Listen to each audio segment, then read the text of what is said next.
If you love space science and astronomy news, check out my 60-second short videos every weekday. In case you missed them, here's all the daily videos in one cut. There was a ton of great stories this week, but of course there's a ton more out there just waiting for you to discover them on your own. Let's talk about exciting new results in the search for the building blocks of life on Earth and throughout the solar system. Two papers published January the 29th have new results from analysis of samples of asteroid Bennu returned to Earth in 2023 by NASA's OSIRIS-REx mission. The proteins that are needed for life on Earth require just 20 amino acids to create them, and scientists have so far discovered 14 in the samples from asteroid Bennu. Carbon and water were also found, along with an unexpectedly high concentration of ammonia.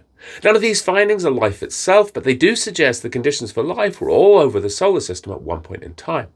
A range of salts suggestive of a salty brine that once existed on Bennu's surface were also found.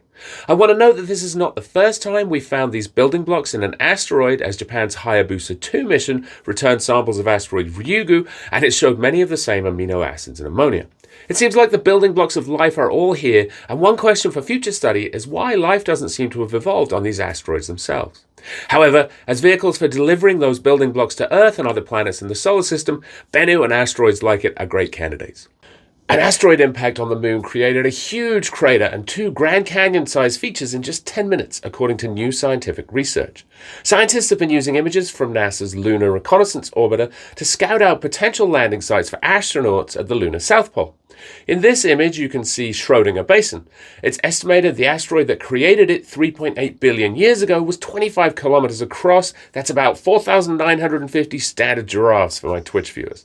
The debris from this impact would have been traveling at around 1 kilometer per second, and the huge rocks plowed out the two large canyons named Valles Planck and Valles Schrödinger in just minutes with their unimaginable energy.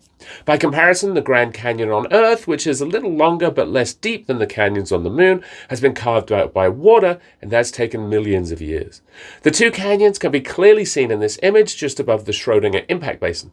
The scientists have been hunting for a landing site that's Earth-facing to make communications easier and preferably contains older rocks at the surface to allow the geologic history of the Moon to be explored. They suggest Schrödinger Basin would be an ideal landing site for future Moon exploration, and their findings were published today in the journal Nature Communications. After almost 35 years of service, the Hubble Space Telescope can still hit the bullseye. Literally. This amazing image of the massive galaxy LIDA 1313-424 shows that it contains 9 rings, and the small blue galaxy to the center left has passed right through its heart. The galaxy, that's 2.5 times the size of our own Milky Way, was discovered by astronomers in a Hubble image who were looking for something else.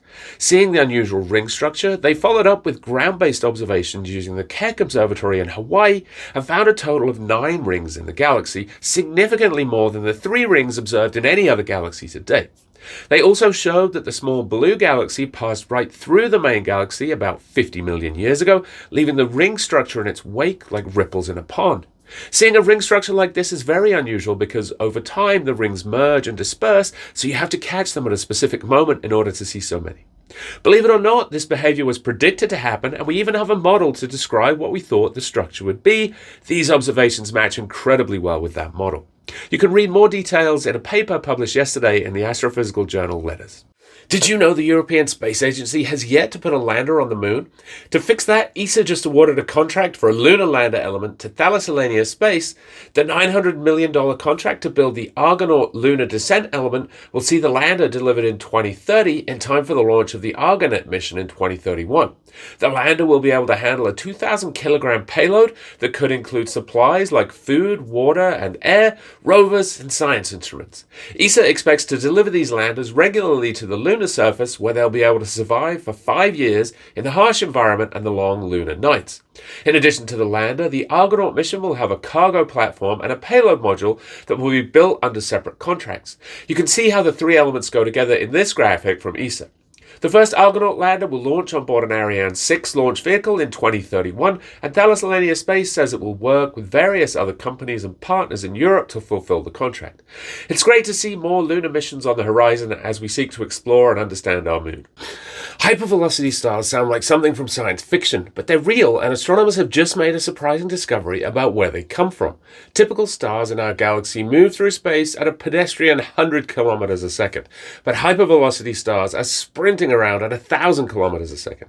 We think the Milky Way contains about 1,000 such stars, and until recently we assumed all these stars came from close to our galactic center. They represent half of a binary star system that strayed too close to the supermassive black hole Sagittarius A star, where one companion was swallowed by the black hole and the other was flung out of the galactic center at hypervelocity, something described by the Hills mechanism. ESA's Gaia spacecraft measures the positions and velocities of billions of stars in our galaxy with high precision, and astronomers have used this data to go back and look at 21 hypervelocity stars that were first surveyed in 2006. The amazing result of this work was to discover that about half of these 21 stars originate not from our own galactic center, but come from our neighboring galaxy, the Large Magellanic Cloud. The implication that there's a supermassive black hole at the center of the LMC is very surprising, as we did not think dwarf galaxies harbored supermassive black holes. The scientists were able to use their observation to constrain the size of the SMBH and the Large Magellanic Cloud to between 100,000 and 10 million solar masses. There's a lot more follow-up work to do, but this is a super interesting result for our understanding of galaxies.